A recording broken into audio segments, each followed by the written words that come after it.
Today, we're diving into something huge that might just change the way we think about villains in the MCU. Agatha Harkness, the delightfully wicked witch that stole our hearts in WandaVision, isn't alone in her struggle for power anymore. We've got a brand new character, one that's not only a force to reckon with but someone who might not be the villain we think she is. I'm talking about none other than Lady Death herself, played by the incredible Aubrey Plaza in Agatha All Along. Yes, you heard me right. And trust me, things get a lot more complicated than you might expect when it comes to her role in the MCU. So, buckle up because we're going to explore how Death might be one of the most misunderstood, complex characters Marvel's ever introduced, and why she's not the villain we think she is. Before Agatha All Along even hit our screens on Disney, there was so much buzz. I mean, you knew there was going to be a major antagonist, right? Agatha needed a worthy adversary, someone who could balance out her fiery personality, and the speculation went wild. But here's the twist: what if the true threat to Agatha wasn't someone who wanted to kill her, but someone who embodies an inevitability none of us can escape, death itself? Yeah, you heard me. We're talking about Lady Death, a character who isn't just a villain, she's a universal force. And this brings us to one of the most mind-blowing parts of the series. During Marvel Studios Assembled, the making of Agatha All Along, showrunner Jack Schaefer revealed that Death was always meant to be Agatha's nemesis. But wait, what's fascinating here is that Death doesn't fit the usual villain mold.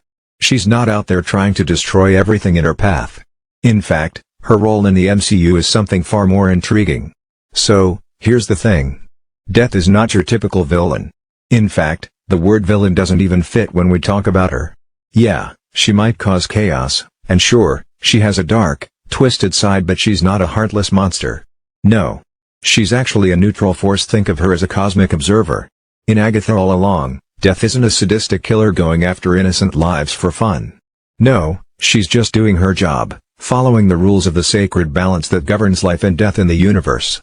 It's her role to ensure that the cycle of life remains intact. And here's the kicker: she's not even evil.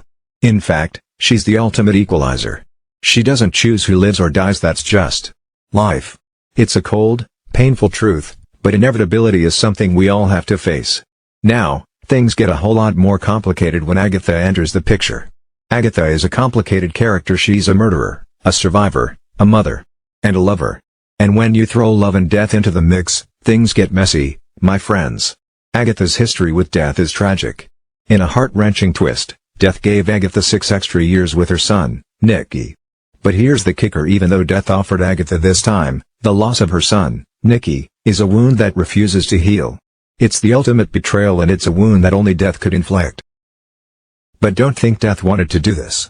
In fact, when Death comes for Nikki, she's not the towering, ominous figure we're used to seeing in most villains. No, she's actually showing mercy.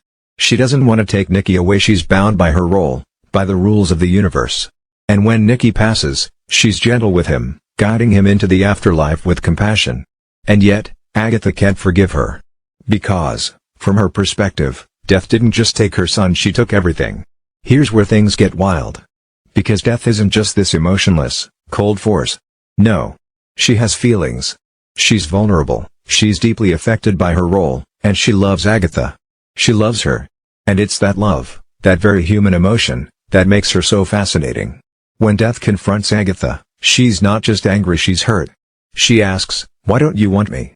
With all the pain of a heartbroken lover who's been rejected. She's not just Death. She's a character who's broken, deeply flawed, and yearning for connection. And what's even crazier? She's fighting against the universe's rules to be with Agatha. It's toxic, it's painful, but it's also incredibly human. And that's what makes Death in Agatha All Along so fascinating. She's not just a villain. She's a force of nature with a tragic backstory, a lover who can't let go, and a being trying to find her place in a universe that requires her to be neutral. But love? Love doesn't care about rules. So let's talk about her morality. Death is definitely morally complex, but is she really evil? No, not at all. In fact, when you look at how Death interacts with other characters, you start to see a much more compassionate side to her. When Death visits characters like Lilia and Alice, she's not just a figure of dread. She meets each person where they are, and while she's inevitably harsh, that's just her job, there's still a level of understanding in her actions. For Lilia, who has lived with the loss of her coven for centuries, Death brings closure.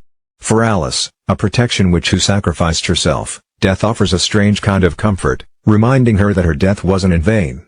Is Death heartless? No. She's just neutral. She's not here to be the bad guy. She's here to serve the balance of life and death, and that's a much more complex role than we've ever seen before. So here's the bottom line, folks.